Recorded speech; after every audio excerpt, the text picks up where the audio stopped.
तो इस मिट्टी के लिए, इस तिरंगे के लिए, इस देश के लिए, हमारे देश में न जाने ऐसे कितने वीर सपूतों हैं जिन्होंने अपने प्राण की आहुति दी और आज भी वो सीमाओं पर डटे हुए हैं ताकि आप, हमारा ये देश सुरक्षित रह सके।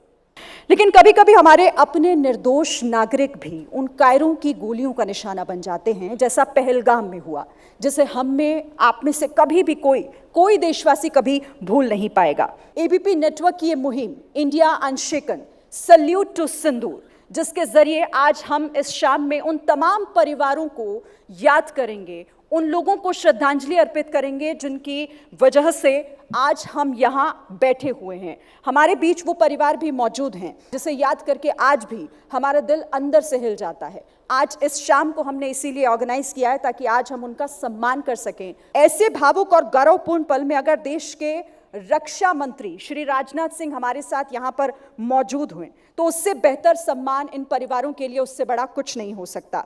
दशकों से राष्ट्र सेवा की अग्रिम पंक्ति में है और आज पहलगाम हमले में मारे गए निर्दोष नागरिकों के परिवारों से मिलने के लिए, दुख दर्द साझा करने के लिए हमारे साथ यहाँ मौजूद हैं, उनका संबल बनने के लिए। तो एक बार फिर से जोरदार तालियों के साथ उनका स्वागत कीजिएगा। ये हम सबके लिए एक अत्यंत गर्व का क्षण है।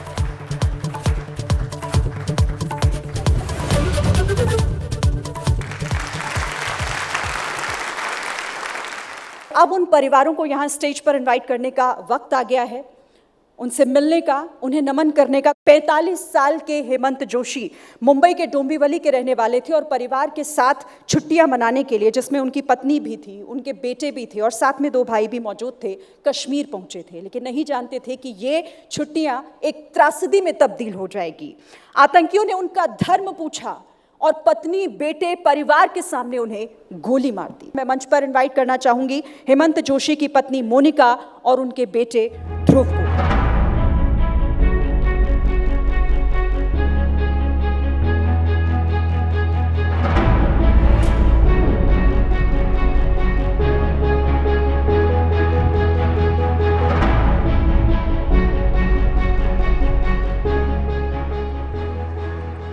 43 साल के अतुल मोने सेंट्रल रेलवे में सेक्शन इंजीनियर थे और अपने परिवार के एकमात्र कमाने वाले थे। उन्हीं से उनका परिवार चलता था। पत्नी अनुष्का और बेटी रुचा के साथ कश्मीर गए हुए थे छुट्टी मनाने के लिए। वो भी बैसरन घाटी में ही मौजूद थे जब धर्म पूछा और गोली मार दी गई। मैं अतुल मोने जी की पत्नी अनुष्का और उनकी बेटी रुचा को यहाँ स्टेज पर बुलाना चाहती हूँ।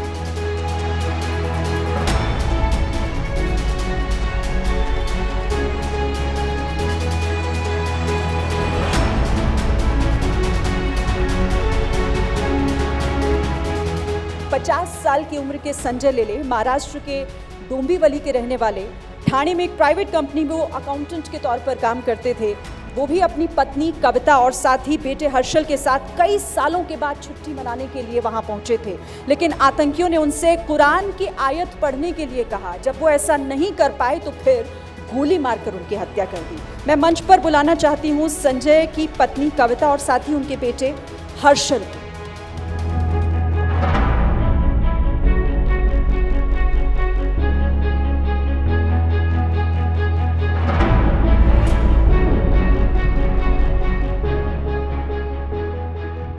अब मैं अगले परिवार को यहाँ पर बुलाना चाहूँगी और शुभम द्विवेदी जी को और उनके परिवार को आज हम यहाँ याद करना चाहते हैं। 30 साल के थे शुभम द्विवेदी, कानपुर के रहने वाले थे और इसी साल 12 फरवरी को उनकी शादी हुई थी।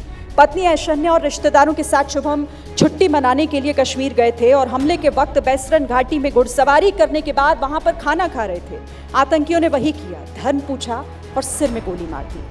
इस मौके पर हमारे साथ ऐश्वर्या और शुभम के माता पिता संजय द्विवेदी और सीमा द्विवेदी मौजूद हैं। मंच पर उन्हें हम इनवाइट करते हैं।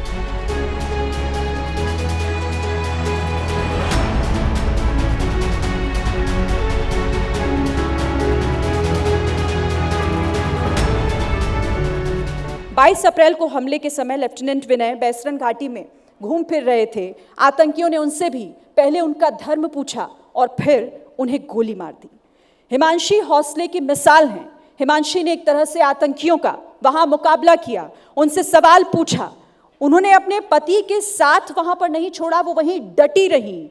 जब सब लोग भाग गए थे तब भी वो उनके पास बैठी रही और जब तक मदद नहीं आई उन्होंने अपने पति को नहीं छोड़ा।